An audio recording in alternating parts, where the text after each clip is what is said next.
Welcome sa DRS 2.0. Fresh at nagbabagang happenings ba ang hanap mo? Mga padabarkads man yan o mga trending topics? Pwes, sagutin natin yan. Kaya naman isubscribe nyo na ang ating channel para sa mga nagbabagang balita everyday. So ayan, welcome back again sa ating YouTube channel mga kadabarkads. And for today's video, ang pag-uusapan natin ay tungkol sa mga importanteng ganap sa loob at sa labas ng Itbulaga. So exactly 11 days left before Christmas mga Kadaver Cads. Sana'y mag-enjoy ang lahat ngayong darating po na Kapaskuhan. Isipin natin na life is short. Huwag nating siyangin yan sa hatred, inggit at pakikipagkompetensya. Dahil ang lahat ng meron tayo, hiram lang yan. Isang paalala lamang ito mula po sa inyong lingkod. So kahapon, sobrang nag-enjoy nga po ang mga judges natin sa Itbulaga nang mag-perform na nga po itong grand winner ng Saluto Talent. At kitang-kita nga sa mga judges habang kumakanta nga itong si Angeli Vergosa na feel at enjoy sila dito. Meaning, mahusay talaga at nangingibabaw yung galing ni Angeli kahapon. Maging ang mga online viewers, siya din po ang napipisel kahapon dahil maladyaya daw po ang datingan nito. Deserve niya ang 300,000 pesos plus trip to South Korea. At alam niyo ba, maging ang Philippine Coast Guard proud na proud sa kanya. Sabi nga dito, congratulations Ensign Bergoza PCG. The Philippine Coast Guard PCG proudly congratulates Ensign Diane Angeli Vergoza PCG for being crowned champion of the Armed Forces and Police Mutual Benefit Association Incorporated Saluto Talent 2025. Her outstanding performance showcased professionalism, confidence, and exceptional talent of today's Coast Guardians. This remarkable achievement brings honor not only to her unit but to the entire organization. The PCG is truly proud of you. Congratulations, Angeli Bergosa. Deserve mo ang maging grand winner. Samantalang isa sa mga judges nga po ng Saluto Talent ang naglabas po ng statement at lubos ang pasasalamat na naging parte nga po siya ng naturang programa po ng Itbulaga. Sabi nga dito ni Moy Ortiz, had the pleasure and privilege of being one of the judges in TBJ Saluto Talent 2025, a singing contest for our men and women in the Philippine Armed Forces, together with Jaya, Queen of Soul, and Kulidesma Pop Diva. Pleasure to meet singer-songwriter Sabria Gutidok. So ito po ay anak ni Jaya. So nagbahagi siya ng ilang picture and syempre video kuha po dito sa Itbulaga. Samantalang next topic naman tayo, pag-usapan natin mga Kadabarkads ang tungkol naman dito kay Mr. Anjo Eliana. Sabi kasi ni Anjo Eliana sa kanyang bagong video, nakahanda na daw po siyang harapin ang patong-patong na kaso laban daw sa kanya kung may katotohanan daw yung nalaman niya kay Kumaring Christy Permine. At ayon pa po sa kanya na hindi daw siya natatakot sa kasong isasampa daw laban sa kanya ng TBJ ng mga Dabarkads or ng Itbulaga family. Mas maganda pa nga daw yon para magsilbing aral ito sa lahat at para malaman daw ng taong bayan kung hanggang saan daw ba ang freedom of expression. Mukhang siya lang naman po ang hindi ata nakakaalam ng boundary nun kasi alam na naman po ng lahat yan. So, sumablay kasi siya mga Kadabarkads ay doon sa pagpapahayag ng mga sikretong pinagkatiwala po sa kanya.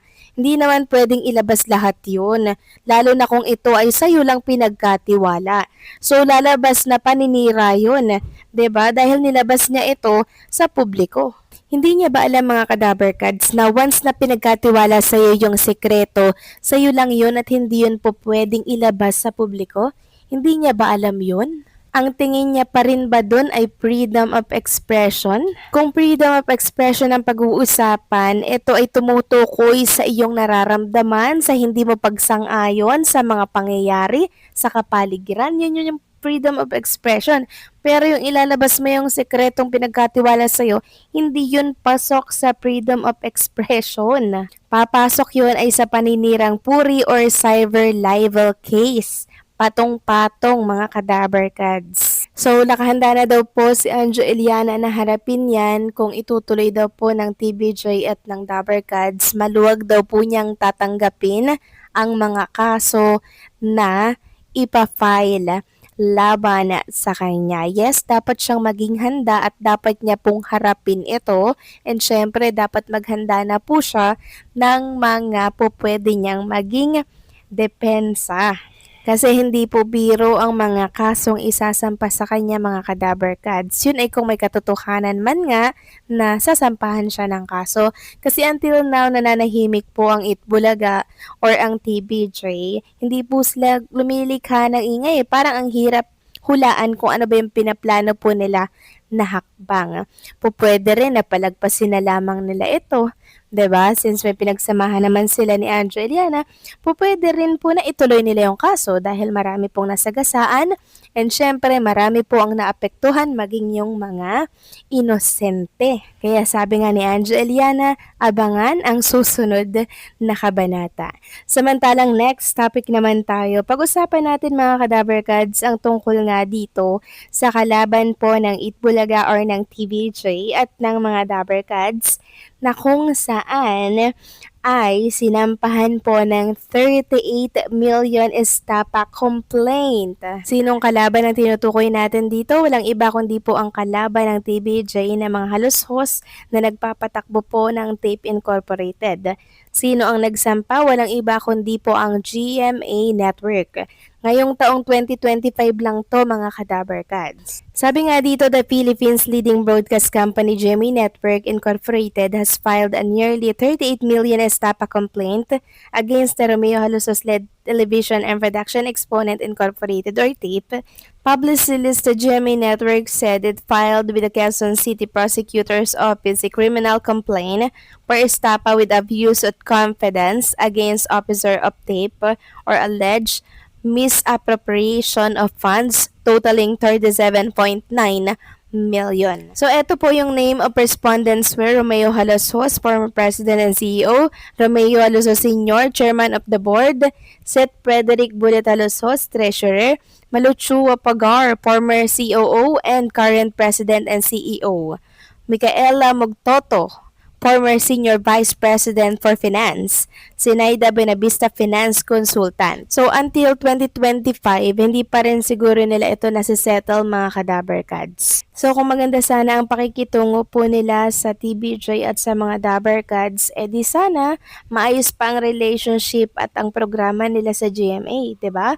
Pero hindi po mga kadabarkads Kaya ang ending, kumalas po ang Itbulaga sa kanya. At ang Itbulaga ngayon, masaya po sa poder ng TV5 sa pangangalaga po ni Mr. Manny B. Pangilinan. So anong masasabi ninyo dito mga kadabarkads? Please comment down below. So paano hanggang dito na lamang po ang update natin. Maraming salamat sa patuloy na pagsuporta.